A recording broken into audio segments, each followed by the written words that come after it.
سس‌ها و سکرت ترین سس‌ها رو میخوام بهتون آموزش بدم.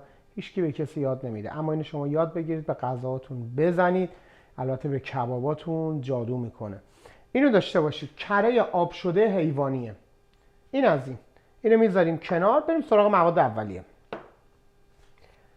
سبزی آویشن دارم، پودر لیمو دارم، زیره دارم، آب پیاز دارم، پیاز توفاله یعنی آب گرفته شده به اندازه 200 گرم. میایم اینجا. اینم سبزی آویشنه. این سبزی آویشنه به اندازه 7-10 گرم سبزی آویشن نیاز داریم. 2 حبه سیر نیاز داریم. گوشتی هم که اینجا دارم دقیقاً 500 گرم انتخابش کردم و تقریبا 500-550 گرم بودش کشیدم که فهم اندازه رو دقیق بهتون گفته باشم. پیازم هم آبش رو تا جایی که جا داشته گرفتم. این گوشتم میکس مینسه، یعنی مخلوط گوساله و گوسفنده که گرفتم. گوشت خیلی خوبی هم هست، دادم قصاب برام چرخش کرده. این از این تا اینجا. اما این سس کره‌ای که میزنن یا رومال که بهش میگن، امروز میخوام بهتون آموزش بدم. اینی که میبینید کره آب شده است. خب برای اینکه جلوی دستم رو خالی بکنم فقط میرم سراغش. نوک قاشق پودر لیمو بهش میزنیم. این تقریبا برای 10-15 تا کباب بسته، شاید هم بیشتر. این از این. زیره نوک قاشق و آویشن پودرش رو نزدم، خود آویشن رو میخوام بریزم که خیلی خوشمزه ترش میکنه. یه بشکونه کوچیکم آویشن و کمی نمک و از همه مهمتر کمی هم فلفل سیاه، یه مقداری زعفرون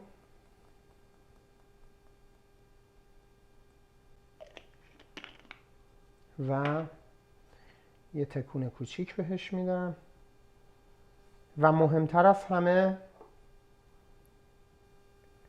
آب پیاز. حالا بعضی ها اینو ترشش هم میکنن، اما این اشتباه محض. اگه ترشش کنیم برای هر کبابی نمیتونیم استفاده کنیم. همه کبابمون طعم جوجه کباب میگیره. این از این. سس رو نگاه کنید. حالا موقعی که خواستم استفاده کنم یه حرارت کوچیک بهش میدم. اگه دوست داشتید فلفل بزنید، اما اگه رستوران دارید بهتون پیشنهاد نمیکنم که فلفل بزنید. این از این. اینو میذارمش کنار و میریم سراغ کبابمون. این از سس کره‌مون. سس کره آماده شد. این سس کره جوادیه. هر وقت زدید ما رو یاد بکنید. این از سس کره‌مون. به این شکل در میادش تقریبا. میبینید وقتی که هم میخوره، ببینید کاملا هم باید هم بزنید. به این شکل در میاد. این سس کبابو میکنتش ناب. میایم سراغ گوشتمون. اینم گوشت خوب، چربیش مناسبه، لکه سفید رنگ چربیه. چربیش هم تقریبا 35%. اینم از این. 2 حبه سیر،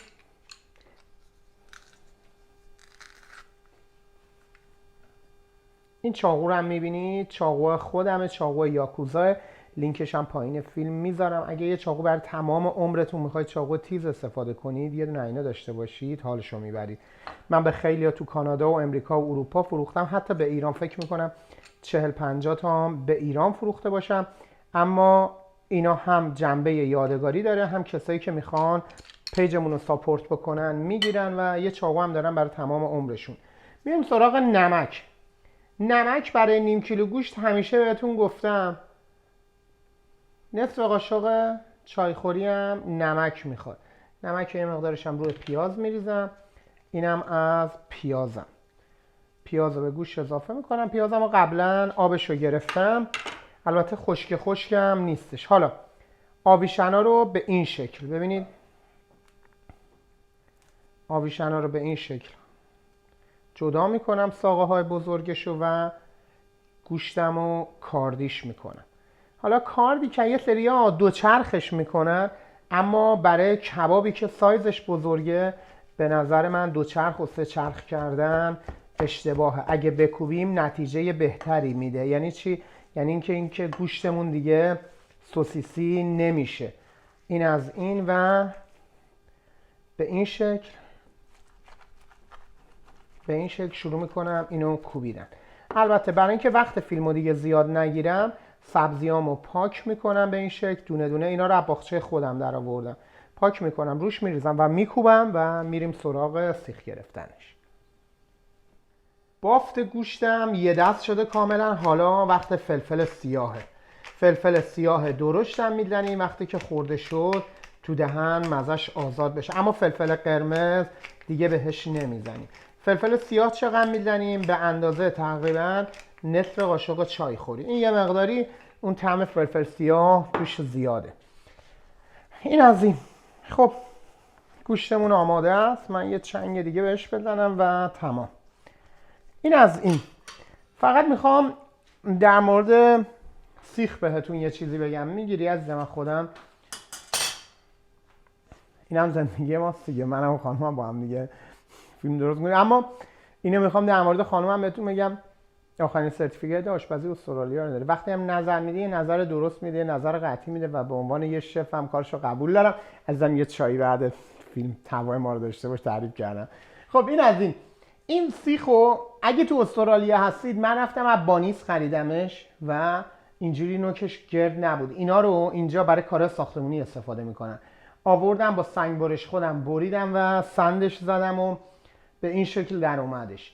این مخصوص کبابای بزرگه، اما این استیله. حالا چرا آلومینیوم انتخاب کردم استیل انتخاب نکردم؟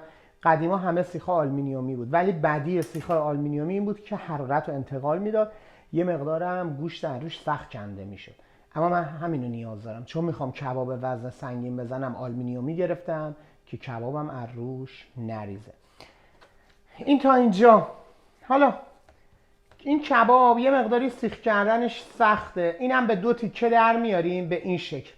سیخمون رو میذاریم وسطش و شروع میکنیم باهاش بازی کردن به این شکل. البته مهم نیستش که دستتون به تمام سیخ برسه یا نرسه. این از این. یه تیکه دیگه هم ور میدارم. فقط اولین کاری که میکنیم گوشت رو میخوایم سوار سیخ بکنیم. تقریبا با پیازی که من زدم وزن این 700 گرمه. قلقاش هم بهتون یاد میدم که ببینید من الان دستم نمیرسه که اینو گردش بکنم، اما قلقاش هم بهتون یاد میدم که چجوری یه کباب خوب بزنید. این از این. و یه آب دست بزنم.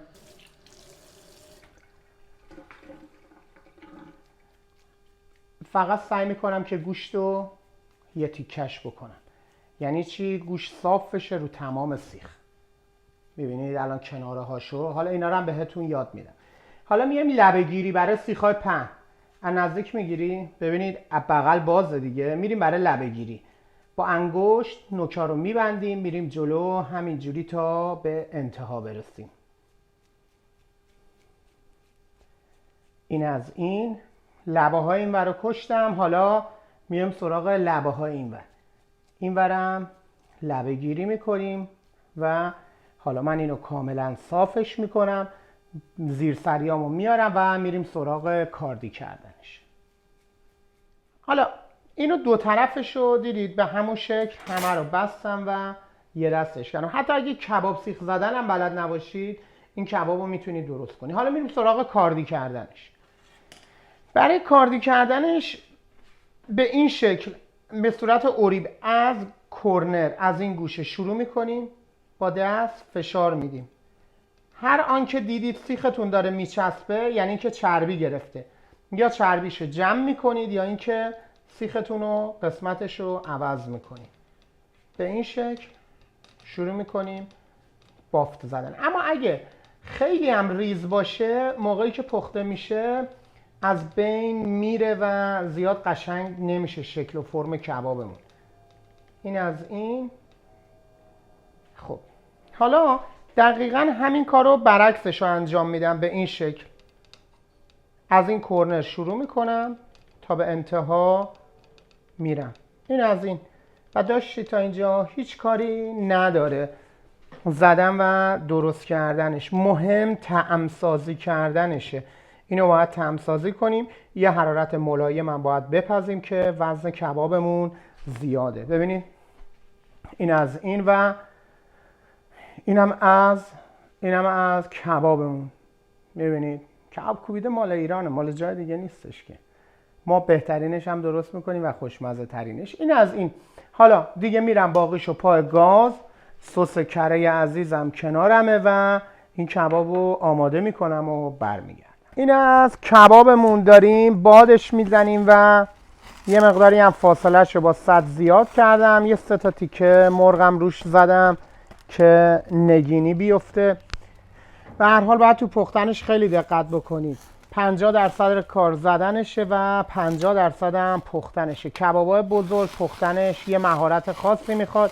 به این شکل از بغل باید بپزید، از این طرف باید بپزید، از قسمت‌های مختلف باید پخته بشه. سس رو کاملا هم میزنیم و به این شکل. من یه بچه جوجه هم رفتم تو کارش که